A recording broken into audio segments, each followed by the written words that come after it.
آج ہی کا واقعی سلسلے میں ایک مثال قرار دیا جا سکتا تھا۔ اس نے ایک عورت کو گولیوں سے چھلنی کر دیا تھا اور رحم منصور کے وکیل کو بھی گولیاں لگی تھی۔ اب پتہ نہیں وہ زندہ بچ گیا تھا یا وہ بھی ختم ہو گیا تھا۔ جگو چاچا کو اس وقت اگر کوئی خطرہ تھا تو حضور بخش کی طرف سے تھا۔ اگر وہ زندہ بچ گیا اور اس نے پولیس کو ان کے بارے میں بتا دیا تو فرار ہونے کے باوجود پولیس انہیں 7 پردوں میں سے بھی ڈھونڈ نکالے گی۔ صبح جگو چاچا کو پتا چلا کہ حضور بخش زندہ ہے لیکن مسلسل بے ہوش اور ڈاکٹر سے بچانے کی کوشش کر رہے ہیں۔ جگو چاچا کو یقین تھا کہ ہسپتال میں بھی پولیس حضور بخش کی نگرانی اور حفاظت کے لیے موجود ہوگی، لیکن جگو چاچا نے بہرحال اسے ہوش میں آنے سے پہلے ہی ختم کرنے کا فیصلہ کر لیا تھا۔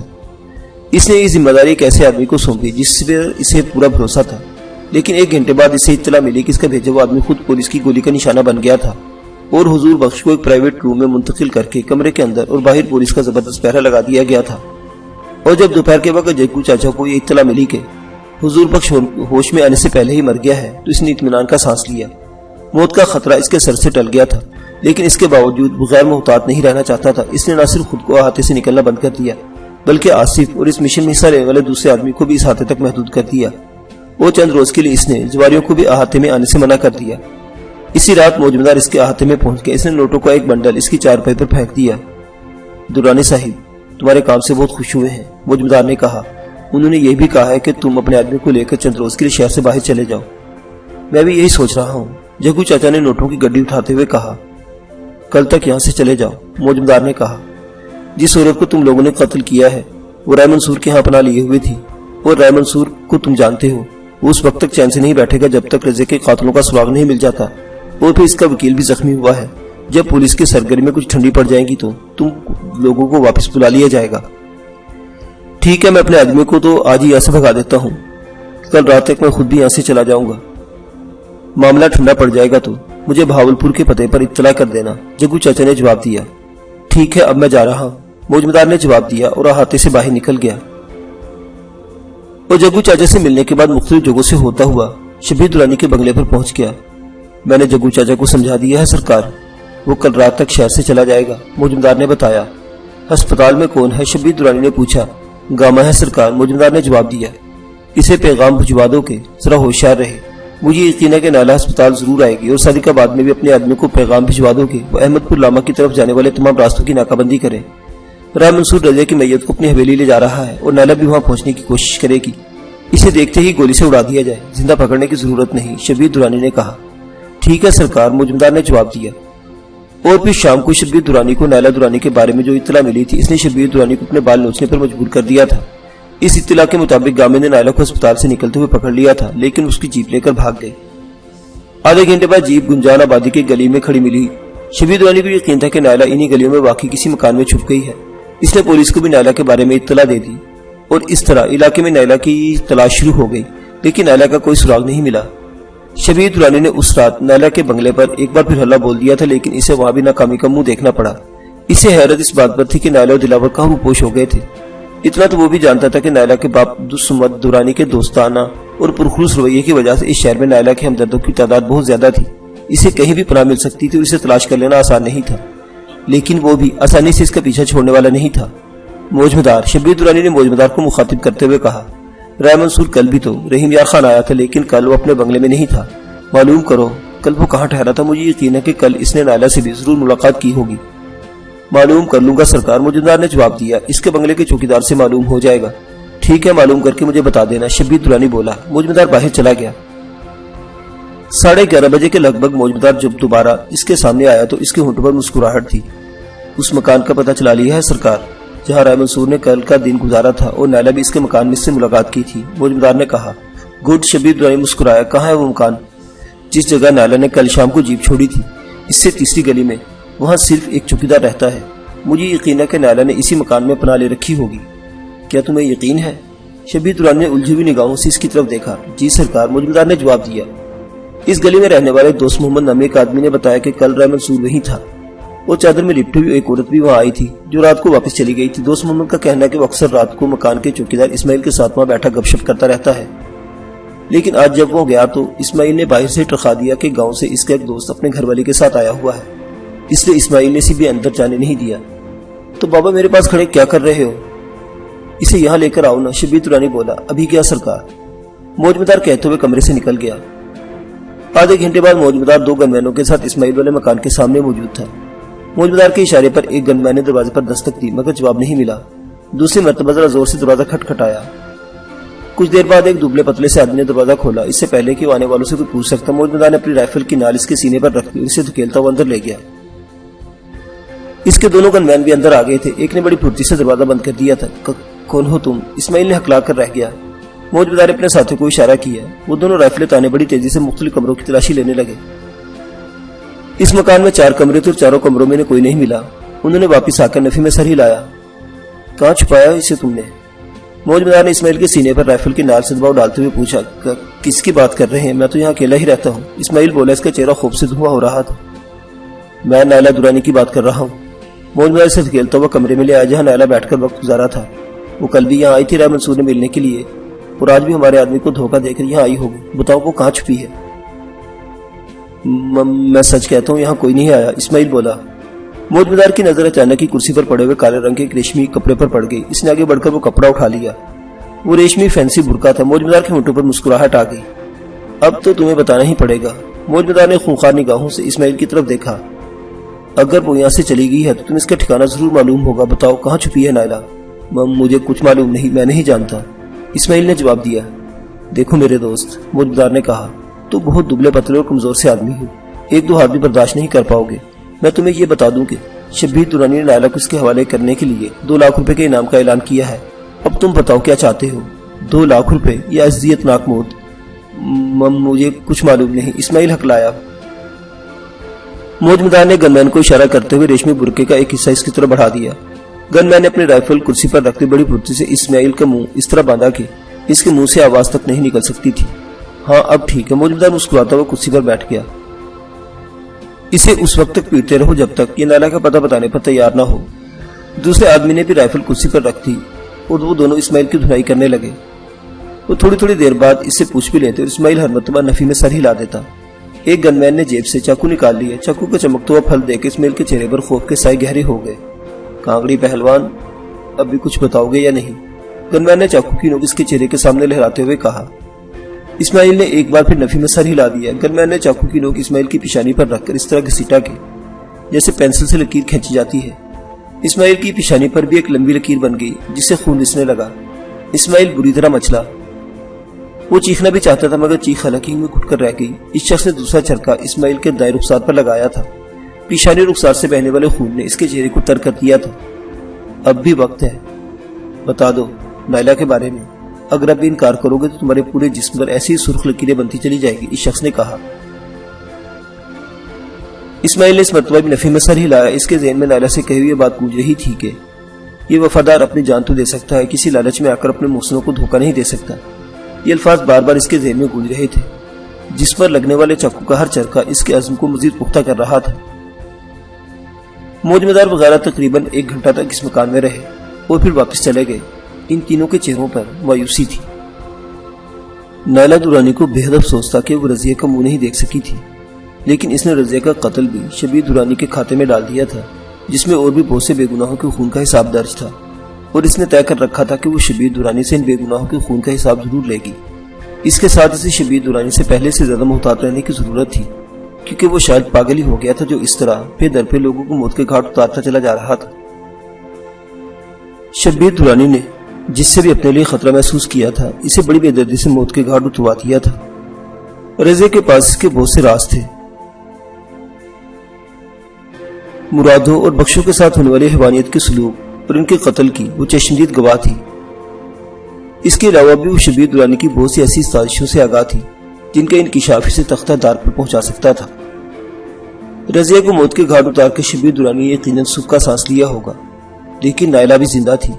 اگر نائلہ کے خلاف جھوٹے جرائم کی طویل فہرست نہ ہوتی تو وہ اب تک شبیر درانی کو پھانسی کے پھندے تک پہنچا چکی ہوتی۔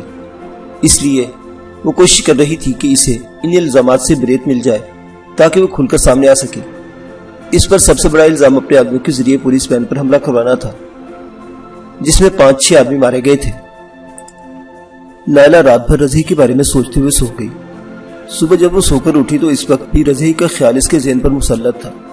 اس نے فیصلہ کر لیا تھا کہ وہ آج پولیس کو بتا دے گی کہ رضیہ کا قاتل کون تھا۔